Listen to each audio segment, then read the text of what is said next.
Magandang araw mga kababayan. Narito na ang pinakabagong ulat sa lagay ng panahon ngayong araw, October 28, 2025, Tuesday.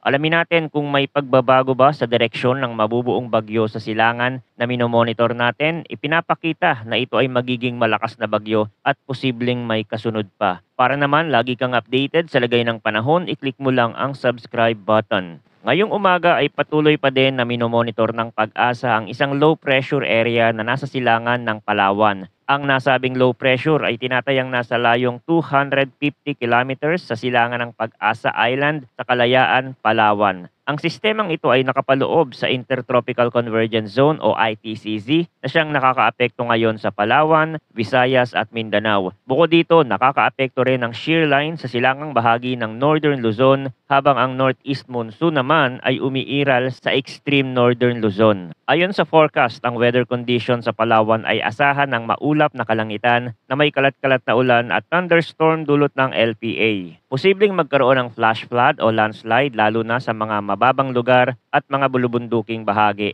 Sa Negros Island Region, Central Visayas, Eastern Visayas at Dinagat Island, maulap din ang panahon na may kalat-kalat na pag-ulan at thunderstorm dahil sa ITCZ. Maaaring magdulot din ito ng flash flood at landslide kapag nagtagal o lumakas ang ulan. Sa Cagayan naman, asahan ng maulap na kalangitan na may kalat-kalat na pag-ulan at thunderstorm dahil sa shear line. Habang sa Batanes ay makakaranas ng mga pag-ulan na dulot ng northeast monsoon. Sa iba pang bahagi ng Visayas at Mindanao, bahagyang maulap hanggang maulap ang kalangitan na may mga pag-ulan at thunderstorm. Sa Metro Manila at iba pang bahagi ng Luzon, bahagyang maulap hanggang maulap din ang panahon na may mga panandali ang pag-ulan at thunderstorm dahil sa easterlies. Pagdating naman sa hangin at lagay ng karagatan, inaasahan ng katamtaman hanggang malakas na hanging amihan sa extreme northern Luzon, kaya't magiging moderate to rough ang kondisyon ng dagat na may taas ng alon mula 1.8 hanggang 3.7 meters. Sa kanlurang bahagi ng southern Luzon, magiging banayad hanggang katamtaman ng hangin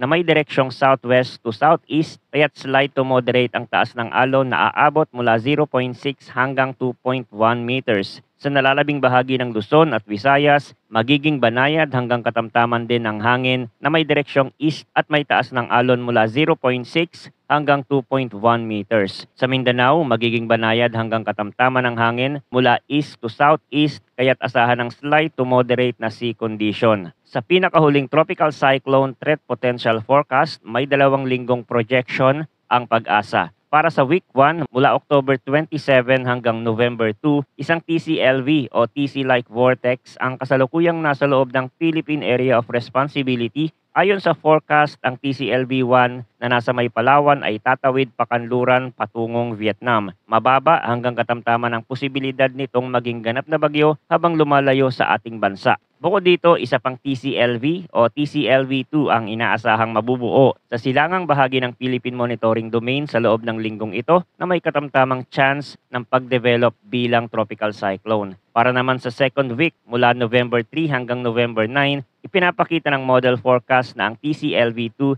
ay papasok sa Philippine Area of Responsibility at tatawid sa Visayas at Southern Luzon. May mababa hanggang katamtamang posibilidad din itong maging ganap na bagyo habang papalapit sa kalupaan. Bukod pa rito, isang TCLV-3 ang posibleng mabuo sa pinakasilangang bahagi ng Philippine Monitoring Domain na may mababang posibilidad ng TC formation sa week 2. Although sinasabi ng Pag-asa na mababa ang chance or moderate ang chance maging bagyo ng mga yan, iba ang ipinapakita ng mga international weather agencies. Ang low pressure na kasalukuyang nasa kanlurang bahagi ay malabong maging bagyo at kung sakali man ma-develop ito ay papalayo na ito ng bansa patungong Vietnam. Ngunit ang mas dapat bantayan ngayon ay ang sistema na mabubuo sa silangang bahagi ng bansa. Ayon sa GFS model, ito ay dahan-dahang lalapit at papasok sa Philippine Area of Responsibility sa unang linggo ng November. At kapag naging bagyo ay tatawagin itong Bagyong Tino. Habang lumalapit ito sa kalupaan, patuloy itong lalakas dahil sa favorable condition sa karagatan. Ang track ng bagyong ito ayon sa GFS model ay posibleng dumaan sa Visayas Region at Southern Luzon bago lumabas ng bansa sa West Philippine Sea na posibleng mangyari by November 5 or November 6. Kapansin-pansin din na may kasunod pang sistema sa silangan pero sa ngayon, hindi muna tayo magfo-focus dito kasi itong una ang kailangan natin mas bigyan ng pansin. Sa European Center for Medium Range Weather Forecast Model,